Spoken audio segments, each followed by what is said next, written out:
интихоби касбу ҳунар барои ҷавонон масъалаи муҳим аст, зеро онҳо ояндаи худро интихоб мекунанд. Аз ин лиҳоз дар назди хатмкунандагони мактабҳои таҳсилоти миёнаи умумӣ ҳоло саволи асосӣ гузошта шудааст: кадом касбро бояд интихоб кард? барои кӯмак ба довталабон дар коллеҷи тиббии шаҳри Хуҷанд ба номи Юсуфхон Исоқӣ рӯзи дарҳои кушод дар сатҳи баланд баргузор гардид. аз субҳ то бегоҳ барои хоҳишмандон дари муассиса боз буд. хатмкунандагон ҳамроҳи омӯзгорон ва волидайни худ ба ин даргоҳи илм омада бо раванди таълиму тарбия ва бо пойгоҳу иқтидори муассиса аз наздик шинос шуданд.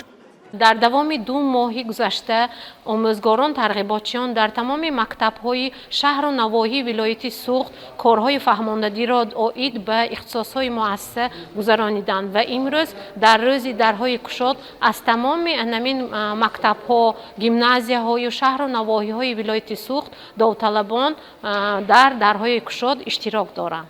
муассисаи таълимии мо 6 факултет дошта 8 ихтисосро дар бар мегирад.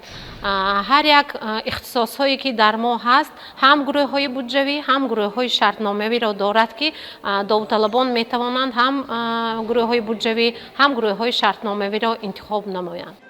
рӯзи дарҳои кушод ҳамасола тибқи нақшаи кории муассисаи таълимӣ гузаронида шуда, ҳадафи он ҷалби бештари хатмкунандагони муассисаҳои таҳсилоти миёнаи умумӣ, гимназияву литсейҳои шаҳру ноҳияҳои вилоят ва берун аз он маҳсуб меёбад. то баргузории дарҳои кушод аз ҷониби омӯзгорони муассиса дар байни хатмкунандагони мактабҳои миёна оид ба интихоби касб маъракаи довталаб гузаронида мешавад.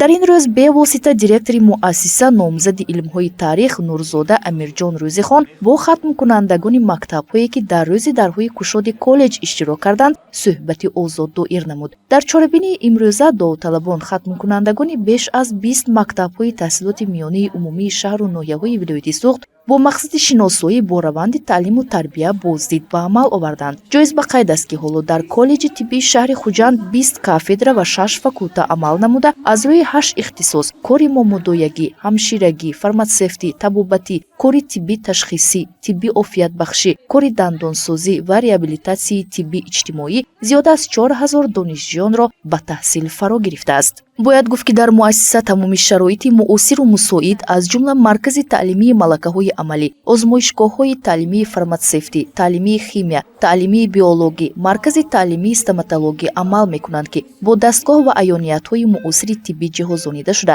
раванди таълим бо истифодаи васеъи таҷҳизоти муосири таълимӣ ба роҳ монда шудааст. баҳри дар амал татбиқ намудани барномаи давлатии такмили таълим ва омӯзиши забонҳои русӣ ва англисӣ дар ҷумҳурии Тоҷикистон барои давраи то соли 2030 дар муассиса гурӯҳҳои таълимашон бо забони русӣ дар ихтисосҳои кори момудоягӣ, кори ҳамширагӣ, кори табобатӣ ва кори фарматсевтӣ ташкил карда шудааст.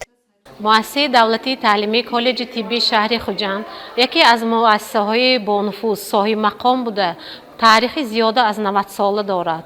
ин боргоҳи илму маърифатро то ин рӯз зиёда аз 35000 нафар донишҷӯён хатм намуда дар тамоми марзу буми кишвари азизамон ҳамчун мутахассис фаъолият мебаранд.